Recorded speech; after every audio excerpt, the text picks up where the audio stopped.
This be like us is over. This be like us or become like us is over. And that's what the Americans cannot understand. They still believe that they have to lead. The world must be led by the Americans. And the reason they can't see it and they are in denial is that it's going down. So in today's video, we're going to be taking a look at this clip where this man had some very interesting things to say about the US of A. This clip got sent to me a couple of days ago by one of our brothers on here by the name Farrell. Shout out to brother Farrell for sending this clip in. I mean, the things man said in his video, some of us have already predicted, but some of us haven't. So yeah, buckle up. This is going to be an interesting listen. And now, without further ado, let's let the clip roll. This be like us is over. This be like us or become like us is over. And that's what the Americans cannot understand. They still believe that they have to lead. The world must be led by the Americans. And the reason they can't see it and they are in denial is that it's going down. Not the US as a state or a society, but as an empire. And all empires go down. There's no empire that has existed forever. I mean, we have the sayings, nothing lasts forever, and what goes around comes around. And in Nigeria, we have this particular saying in Pidgin that goes, one day Ogoro must jump. Ogoro is frog in English, by the way.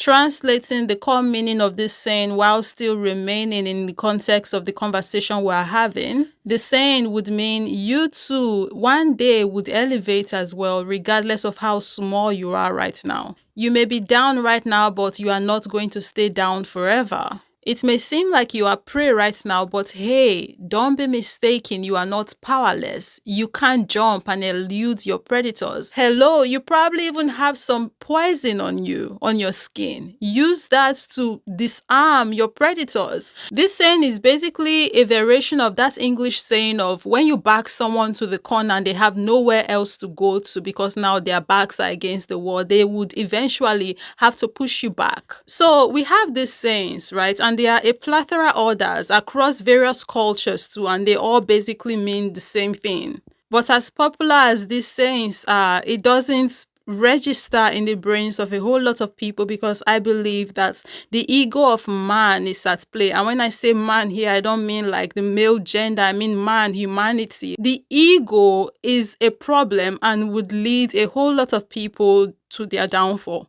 And I think that's what is at play in the Western world generally, because they just believe that what happens to other people can never happen to them, that they would never find themselves at the bottom. And it is because they have this ego, that's why they continue to double down in ways that they shouldn't, because they just believe that their day of reckoning would never come.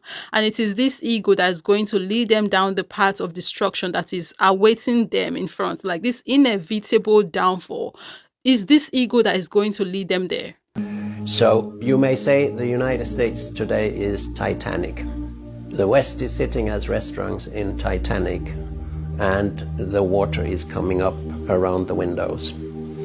Now, instead of then reaching out and say, okay, our time is over, we will be one among many and we will cooperate with you, what they do is they insist on one thing, and that is to dominate by means of deception, untruths, narratives, and secondly, militarism. I would like to predict at this occasion, United States will go the same way as the Soviet Union because it is militarizing itself to death.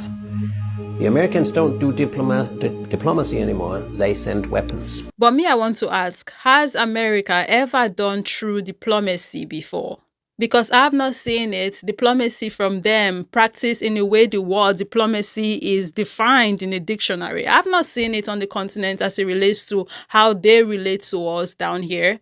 Hell, I have not seen true diplomacy in the Middle East, same way I have not seen them practice true democracy. You know, these are the words they use. Dictionary, the word means something. What they do on ground is different. Of course, they go down to these places in the name of the 2 Ds, diplomacy and democracy. But what they're actually doing there is the 3rd D, diabolical. Yeah, that's what they are doing, diabolical-ish. Diabolical, that's the real D they're actually going down to these places to get down to. But then again, person not they know finish. I don't know it all, and I'm always open to getting some education, okay? So please let me know down below in the comment section. Maybe there was some point in the history of America that I'm not aware of that they actually practice true democracy and practice true diplomacy. So please do well to educate me down below in the comment section on what I'm missing here, because so far from what I know since I was born and now I am getting old, I have never seen America practice what they preach. And I have also never in my life seen a situation where if America decides to get involved in the affairs of your country starts doing well. The Americans don't do diplomacy anymore. They send weapons. They pour in weapons because that's what they are best at. But no country can survive with just being strong in one sense, for instance, militarily. If you become politically weak, you become economically weak, you become psychologically weak, you become weak in terms of international law and legitimacy, then you are on your way down. A strong country is one which has high level on all power indicators and do not over-militarize and neglect the other power scales.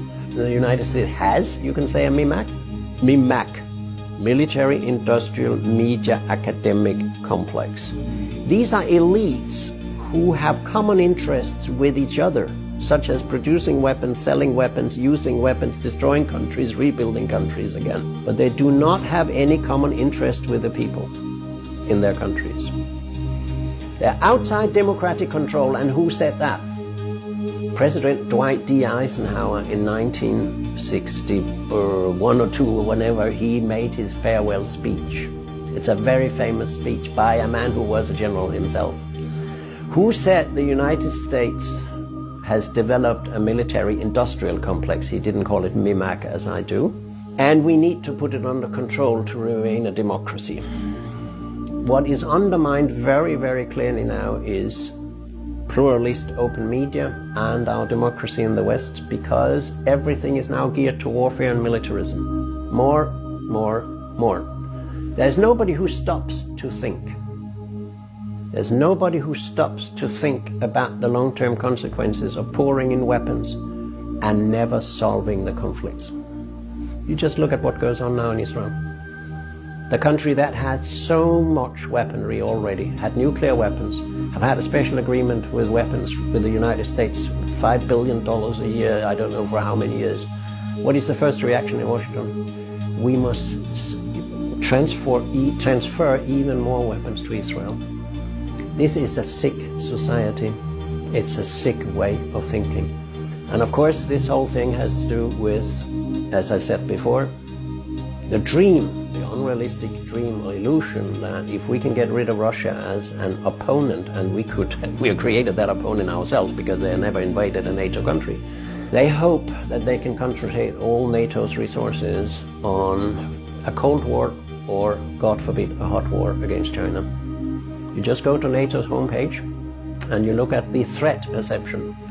NATO is now characterized to be something like a church. You either believe in this nonsense or you don't. There's never an argument on NATO's homepage. The text is, China is a threat or a challenge because China is different from us. China has different interests from us in the West. Now, if that's how you define a threat, everybody around the world basically is a threat. So the whole thing is a military-industrial complex lives from finding enemies, because if you don't have enemies, or say you have enemies, or appoint somebody, or make enemies, you can't legitimate your own arms development, and the military-industrial media academic complex will fall apart. So that's why the moment we get rid of that military-industrial media academic complex, we can begin to talk to each other as human beings. But that's going to be very difficult for them to do, because that's a key component for them. That's a very important source of their income. They get richer off of creating enemies. They get richer off of the wars that they create and fund.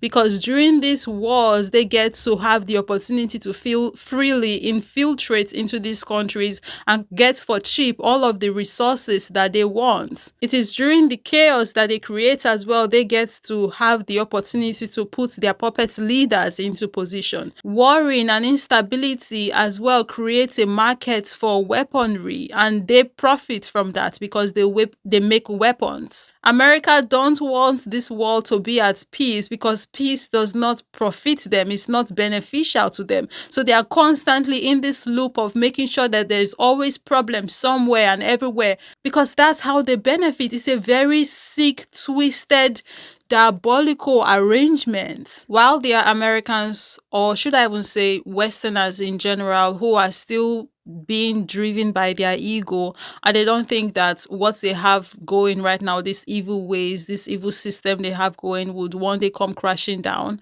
and they believe that they are going to continuously just be at the top like that.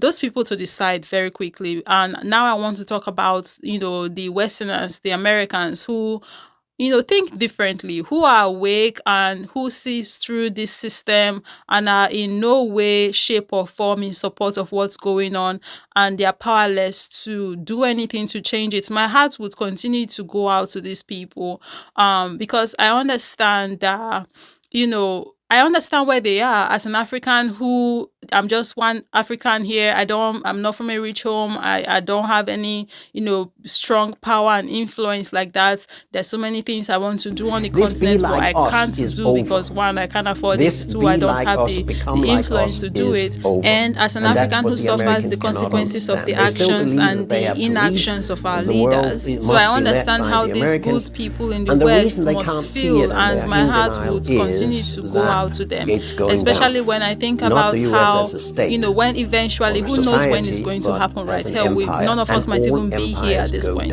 But when eventually it comes crashing down and the West starts to pay the price for their action and the consequences starts running through the door of the Western world, the everyday people in the West, the good ones who wanted none of this issue and had been maybe speaking up against the system and, not wanting the government to be doing what they are doing, they too would pay for what the West have been doing, even though they were in no agreement with these things.